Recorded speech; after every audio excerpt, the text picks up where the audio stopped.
नमस्कार दोस्तों, आप सभी का बहुत बहुत स्वागत है इंडियन डिफेंस न्यूज के डिफेंस टॉक सीरीज में, जहां पर हम रोज नए नए डिफेंस अपडेट्स के बारे में बात करते हैं। तो चलिए देर न करते हुए आज की वीडियो शुरू करते हैं।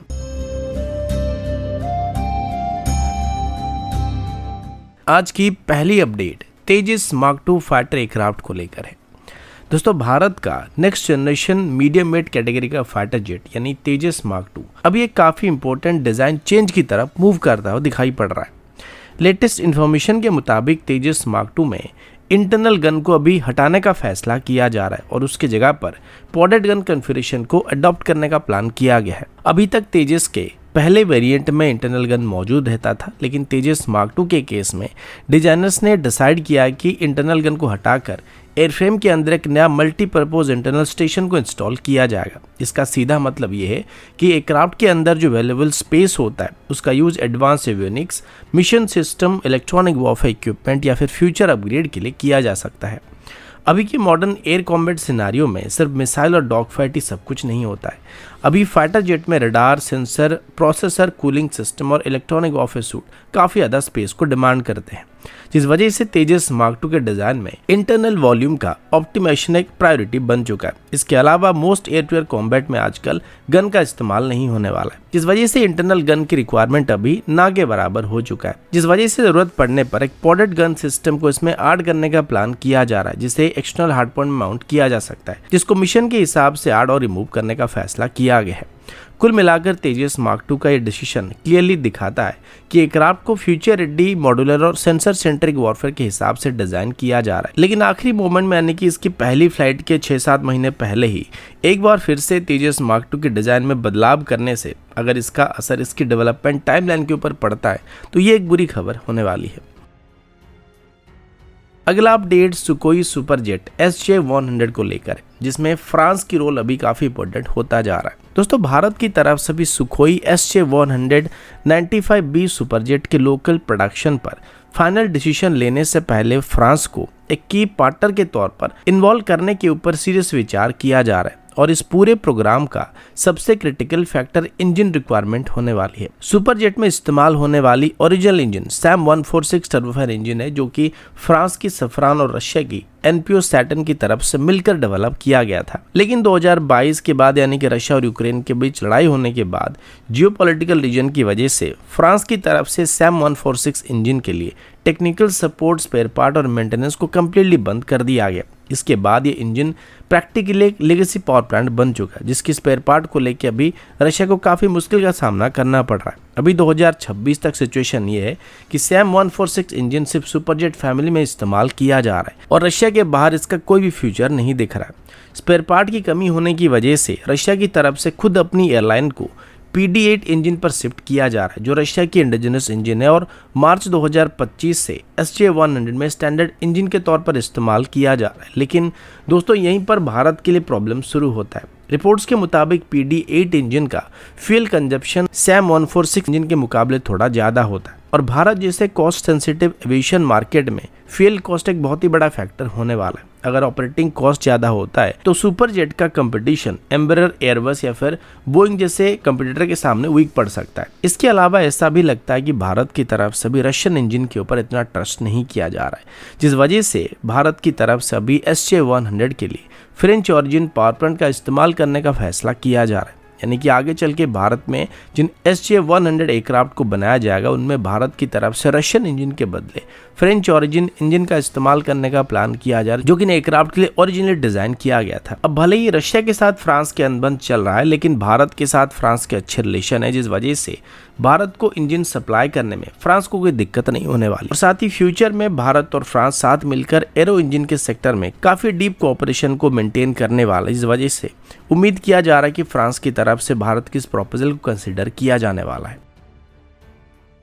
अगला अपडेट ब्रह्मोस मिसाइल को लेकर है। दोस्तों, रशिया और भारत के जॉइंट वेंचर से बनाया गया ब्रह्मोस सुपरसोनिक क्रूज मिसाइल में अभी अर्मेनिया की तरफ से इंटरेस्ट को दिखाना स्टार्ट किया गया है। ये इंटरेस्ट मई 2025 के भारत और पाकिस्तान कॉन्फ्लिक्ट के बाद काफ़ी स्ट्रॉन्ग हो चुका है, जहां पर ब्रह्मोस मिसाइल की तरफ से अपनी रियल कॉम्बैट कैपेबिलिटी को प्रूव किया गया था। रिपोर्ट्स के मुताबिक मई 2025 के शॉर्ट बट इंटेंस कॉन्फ्लिक्ट में ब्रह्मोस मिसाइल का इस्तेमाल पाकिस्तानी एयरबेस और क्रिटिकल मिलिट्री इंफ्रास्ट्रक्चर के अगेंस्ट में किया गया था, जहां पर कुछ ही टाइम के अंदर यानी कि लगभग 23 मिनट के अंदर ही पाकिस्तान के मल्टीपल हाई वैल्यू टारगेट के साथ 9 एयरबेस को न्यूट्रलाइज कर दिया गया था।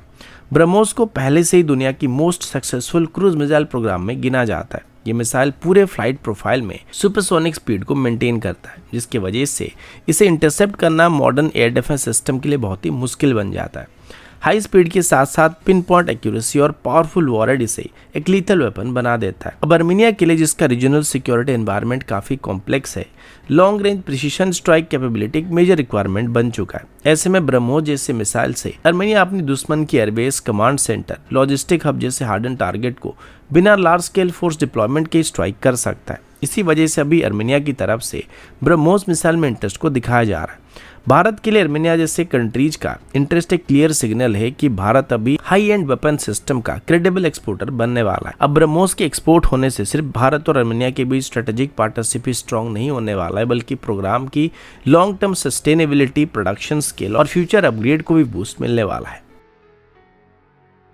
अगला अपडेट पाकिस्तानी नेवी के सबसे नए हैंगॉक क्लास सबमरीन को लेकर एक काफ़ी सीरियस अपडेट के बारे में। दोस्तों, पाकिस्तानी नेवी अपनी लॉन्ग डिलेड हैंगॉक क्लास सबमरीन को अभी फाइनली इंडक्ट करने के लिए तैयारी कर रही है, लेकिन इंडक्शन से पहले ही इन सबमरीन के प्रोपल्सन सिस्टम को लेकर काफ़ी बड़े सवाल खड़े हो चुके हैं, जो डायरेक्टली इनकी सर्वाइबिलिटी और स्टेल्थ कैपेबिलिटी पर इम्पैक्ट डालने वाले हैं। रिपोर्ट्स के मुताबिक हैंगॉक क्लास सबमरीन में Chinese origin CGH-620 gas engine और CHD-620 डीजल इंजन का इस्तेमाल किया जा रहा है, जो चाइना की Henan diesel engine industry corporation limited यानी HND की तरफ से सप्लाई किए जाते हैं। अब पेपर में इंजन को हाई पावर और हाई स्पीड सोल्यूशन के रूप में प्रोजेक्ट किया जाता है, लेकिन सबमरीन वॉरफेयर में पावर से ज्यादा नॉइज लेवल को मेंटेन करना काफी मायने रखता है। कन्वेंशनल सबमरीन के लिए असली गेम एक्यूस्टिक नॉइज होने वाला है, जहां पर नॉइज का मतलब हवा में सुनाई देने वाली आवाज नहीं, बल्कि वाटर में रेडिएट होने वाली वाइब्रेशन और साउंड सिग्नेचर होता है, जो दुश्मन की सोनार सिस्टम के लिए सबसे बड़ा डिटेक्शन फैक्टर बन जाता है। चाइना का क्लेम है कि CHD-620 diesel engine modern stealth submarine की रिक्वायरमेंट को मीट कर सकता है। इसके लिए शॉक ऑब्जर्वर, मशीन रैप्स और वाइब्रेशन आइसोलेशन जैसे कई मेजर को चाइना की तरफ से इंप्लीमेंट किया गया, लेकिन डिफेंस एनालिस्ट का मानना है कि एक्चुअल परफॉर्मेंस पेपर फिगर से काफी डिफर करने वाला है। क्रिटिक्स का कहना है कि CHD-620 इंजन जर्मनी की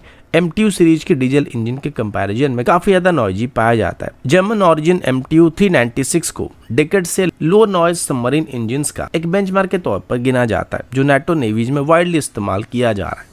थाईलैंड के S-26T सबमरीन प्रोग्राम में भी यही इशू सामने आया था, जहां पर चाइनीज ऑरिजिन इंजन्स को जर्मनी के इंजन्स के मुकाबले काफ़ी ज़्यादा नॉइजी पाया गया था, जिस वजह से पाकिस्तान के लिए ये इशू अभी और भी सीरियस होने वाली है, क्योंकि इंडियन ओशन रीजन में जहां पर anti submarine warfare capability rapidly improve हो रहा है, जिसमें advance sonar system, P8I aircraft और अंडर वाटर सेंसर नेटवर्क मौजूद है, जिनके सामने अगर ऐसा सबमरीन थोड़ा सा भी ज़्यादा नॉइज को जनरेट करता है तो रियल वर्ल्ड बैटल में इनकी सर्वाइबिलिटी काफ़ी कम होने वाले, जिस वजह से आगे चल के पाकिस्तान के हैंगॉक क्लास की सबमरीन की सर्वाइबिलिटी के ऊपर एक काफ़ी बड़ा सवाल क्रिएट हो चुका है। तो दोस्तों, अभी के लिए इतना ही। मिलता हूँ आपसे अगले वीडियो में, तब तक के लिए जय हिंद, वंदे मातरम।